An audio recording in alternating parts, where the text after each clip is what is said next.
Hello guys, welcome back to my show. So आज हम फिर से एक और व्हाट्सएप चैट पढ़ने वाले हैं। तो इस व्हाट्सएप चैट का नाम है Shutter. Let's start. One night. Abhinav, hi Parul, are you okay? I am fine अभी। मुझे क्या होना है?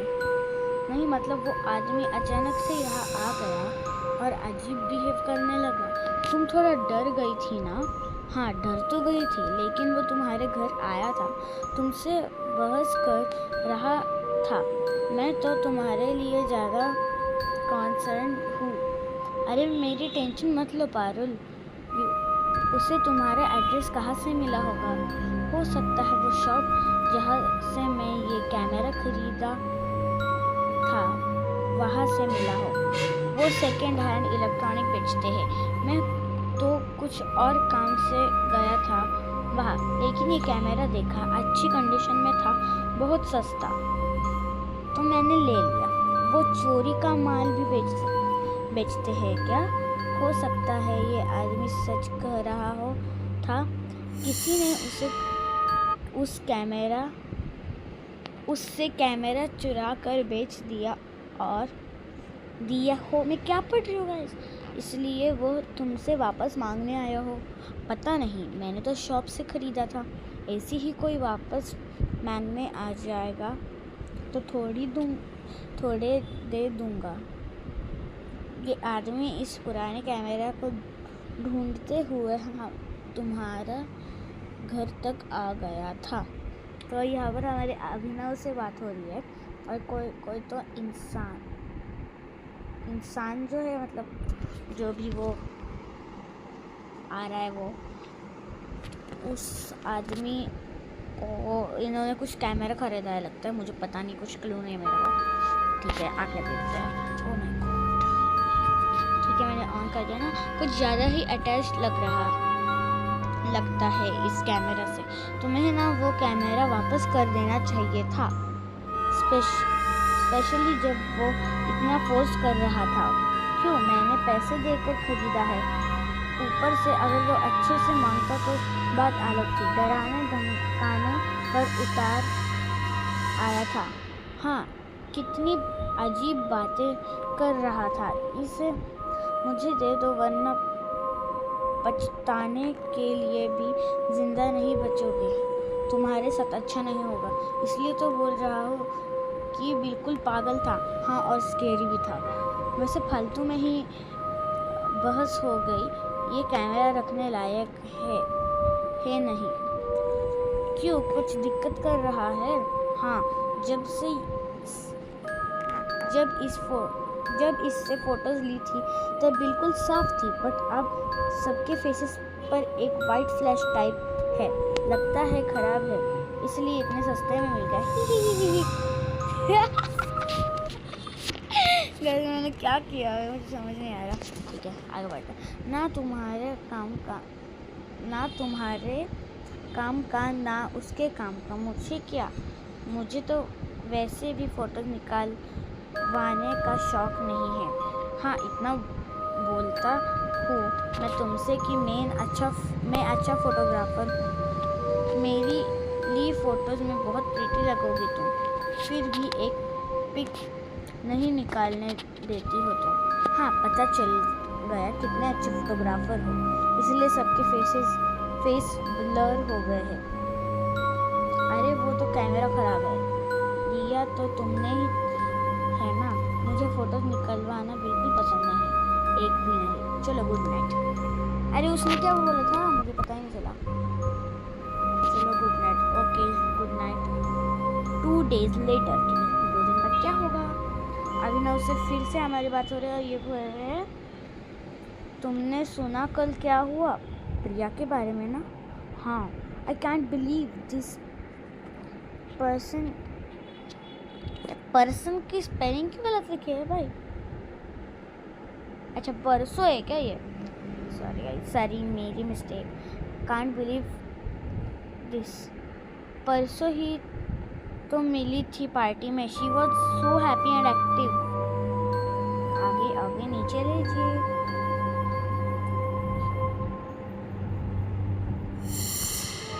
हादसा कभी भी हो सकता है। पुलिस ने सीसीटीवी फुटेज निकलवाई है एक्सीडेंट की। वो पहले नॉर्मल ड्राइव कर रही थी, फिर उसने अचानक से कार मोड़ दी जैसे उसके सामने कुछ आ गया और उसकी कार दूसरी साइड से आते ट्रक से टकरा गई। ऑन द स्पॉट सब खत्म हो गया। उसे हॉस्पिटल ले जाने तक मौका नहीं मिला। तुम जा रहे हो उसके घर श्रद्धांजलि में? हाँ। 2 more days पास। ठीक है। क्या कर रहे हो? कुछ नहीं, बस लेटा था। तुम क्या कर रही हो? मैं भी सोने की कोशिश कर रही थी। मुझे बहुत घबराहट हो रही है। अभिनव, ये हो क्या रहा है? आई नो, परसों प्रिया के साथ वो हादसा और आज अनुज का ये हाल। मैं हॉस्पिटल गई थी उसे देखने, मुझसे तो देखा तक नहीं जा रहा था। उसकी मम्मी इतना रो रही थी यार। डॉक्टर्स के हिसाब से उसके सर से बहुत खून बह आ रहा है। इतनी देर तक ब्लड लॉस के कारण वो डीप कोमा में चला गया है। उसके ठीक होने के चांसेस बिल्कुल लो है।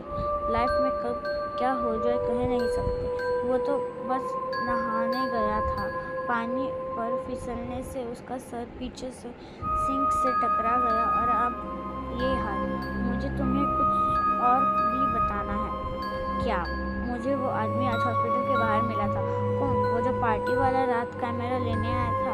हाँ, मैंने उसे प्रिया के फ्यूनरल पर देखा था। मुझे लगा शायद मेरा वहम है, लेकिन वो आज तुम्हें उस हॉस्पिटल में मिला जहाँ अनुज एडमिट है। ये तो हमारे पीछे ही पड़ गया।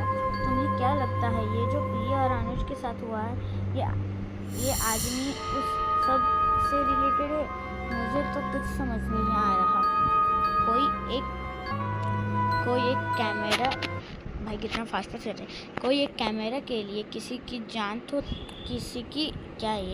जान थोड़ी लेगा। और कैमरा तो मेरे पास है। वो मुझसे हॉस्पिटल में कह रहा था कि जो कुछ भी हो रहा है उस कैमरे की वजह से हो रहा है। कैमरा यूज़ मत करना, वरना वो किसी को नहीं छोड़ेगा। भाई क्या है? कौन नहीं छोड़ेगा? पता नहीं। उसने अपना एड्रेस भी दिया मुझे। मैं उसको देखकर डर गई थी और भाग आई और पूछा नहीं। मुझे ये दोबारा दिख गया तो पता नहीं मैं क्या करूँगा इसका। तुम अपना ख्याल रखना। हाँ, तुम भी। Oh my god, AIDS. Next day. Okay. Kartik का कॉल आया था। उसके घर पर सिलेंडर ब्लास्ट हो गया। व्हाट? कब हुआ ये? आज दोपहर में। वो ठीक है और उसके घर वाले? वो घर पर अकेला था। उसके किचन से निकलने के जस्ट बाद ही ब्लास्ट हो गया। अगर वो 2 सेकंड भी लेट हो जाता तो पता नहीं क्या हो जाता। ये सारे इंसिडेंट्स एक साथ हो रहे हैं उन लोगों के साथ जो उस रात तुम्हारे घर पर थे। It just can't be coincidence. कुछ तो वजह है इसके पीछे। कार्तिक कह रहा था कि उसे अचानक अच्छे से याद है उसने किचन से निकलने के पहले गैस बंद किया था। वो लिविंग रूम में बैठकर टीवी देख रहा था। तब उसे लगा जैसे किचन से कोई लड़की उसका नाम लेकर बुला रही है, लेकिन वो घर पर अकेला था। जब वो चेक करने किचन में गया तो उसे गैस की स्मेल आई। किचन का डोर अपने आप बंद हो गया। बड़ी मुश्किल से दरवाज़ा तोड़कर वो बाहर निकला और तभी ब्लास्ट हो गया। ओह माय गॉड, अभी इस सब के पीछे कोई तो रीज़न है। हमें उस आदमी से बात करनी ही होगी।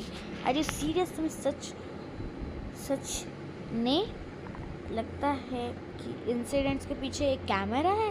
हो सकता है वो कैमरा हॉन्टेड हो, किसी गवारों जैसी बातें कर रही हो।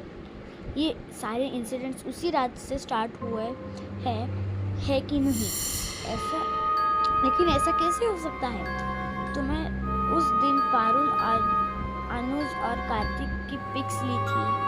हाँ, और उन सब के फेस अपने आप ब्लर भी गए थे।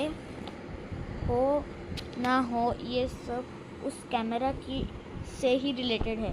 मुझे ऐसा नहीं लगता पारुल। और कार्तिक तो ठीक है ना, वो तो बच गया, लेकिन अभी प्लीज पारुल मुझे इसके बारे में बात नहीं करनी है। Good night. The truth is revealed. अभी मेरी बात पर ध्यान से सुनो। हर कोई जिसकी उस कैमरा में पिक्चर खींची गई है, उसकी जान खतरे में है। क्या कह रही हो तुम? आई नो तुम्हें मेरी बातों पर यकीन नहीं है, लेकिन एक सवाल का जवाब दो। तुमने उस कैमरा में किसकी पिक ली थी सबसे पहले? I don't remember. शायद प्रिया की। हाँ, पहले प्रिया, फिर अनुज और फिर कार्तिक। हाँ, शायद ऐसे ही। लेकिन इन सब का मतलब जिस कारण में जिसकी फोटो लेते हैं, उसी क्रम में रूही की आत्मा उसे मारती है। रूही? अब ये रूही कौन है? वो आदमी जो तुमसे वो कैमरा लेने आया था, उसकी वाइफ, जिसकी 3 साल पहले डेथ हो गई है। मुझे कुछ समझ नहीं आ रहा। तुम्हें ये कैसे पता? इस आदमी का नाम प्रकाश है और उस दिन हॉस्पिटल में उसने मुझे अपना एड्रेस दिया था। मुझे लगा हमारे फ्रेंड ग्रुप्स के साथ जो हो रहा है उसकी वजह शायद ये जानता हो, इसलिए मैं आज उससे मिलने आई। तुम्हें पता है अनुज अब इस दुनिया में नहीं रहा, कोमा में उसकी डेथ हो गई। Oh no. प्रकाश हमें डराने की नहीं, हमें आगाह करने की, हमें बचाने की कोशिश कर रहा था। किस चीज़ से बचाने की कोशिश? अपनी वाइफ की आत्मा से। उसकी वाइफ रूही बहुत सुंदर थी और उसे अपने चेहरे से बहुत प्यार था। प्रकाश एक फोटोग्राफर है जो अक्सर इसी कैमरा से रूही की फोटोज लेता था। लेकिन एक दिन घर में लगी आग से रूही का चेहरा जल गया। उसकी जान तो बच गई, लेकिन उसकी सुंदरता खो गई और वो डिप्रेशन में चली गई। ओह माय गॉड। प्रकाश ने उसे बहुत प्यार से रखा, लेकिन रूही अपने बदसूरत चेहरे के साथ जीना नहीं चाहती थी। उसने इस कैमरा में प्रकाश के लिए एक गुड बाय वीडियो रिकॉर्ड किया और फिर उसे उसी कैमरा के सामने अपनी जान दे दी। लेकिन इन सब का हमारे साथ हो रही इन इंसिडेंट्स का कनेक्शन है? क्या कनेक्शन है? तुम अभी तक नहीं समझे। रूही की आत्मा इस कैमरा से अटैच्ड है। इसमें उसकी डेथ के बाद भी फोटोज गई है, उसकी जान चली गई। प्रकाश ने रूही की डेथ के बाद 1-2 जिनके साथ ये कैमरे यूज़ किया, उनके साथ हादसे हुए। धीरे धीरे प्रकाश को समझ आ गया कि क्या हो रहा है, इसलिए उसने ये कैमरा यूज़ करना बंद कर दिया और अपने पास रखा। एक दिन उसके असिस्टेंट ने उसके घर से कैमरा चुरा लिया और उस दुकान में बेच दिया। जब प्रकाश को पता चला तो वो ये कैमरा लेने हमारे पास पहुंचा और उसके बाद जो हुआ वो हम सबको पता है। इस हिसाब से तो कार्तिक की जान को खतरा है। मैं उसे शाम से फ़ोन लगा रहा हूँ, वो उठा नहीं रहा। कहीं कुछ हो तो नहीं गया? शायद वो भी रूही का शिकार हो गया। कार्तिक के बाद तुमने किसी की पिक ली थी? आई एम सॉरी पारुल, मुझे बिल्कुल आइडिया नहीं था कि ये सब हो जाएगा। तुम क्या कह रहे हो? अभी उस दिन पार्टी में मैंने कार्तिक की पिक ली और तुमने पिक निकलवाने से मना कर दिया। उसके बाद जब तुम डिस्ट्रैक्टेड थी तब मैंने चुपके से तुम्हारी पिक ली थी। Oh no, I am sorry Parul, but तुम्हें कुछ नहीं होगा। हम कोई सोल्यूशन ढूंढ लेंगे, I promise. They couldn't find any solution. Parul met a horrible fate that took her life. Okay so guys कैसी, अरे यार ये ऐड ठीक है रहने दो। तो गाइस आपको कैसी लगी ये हॉरर स्टोरी प्लीज़ कमेंट में बताइए, और अगर कोई वीडियो पसंद आई तो उसको लाइक कीजिए, शेयर कीजिए, सब्सक्राइब कीजिए, बेल आइकन दबाना ना भूले। Bye bye.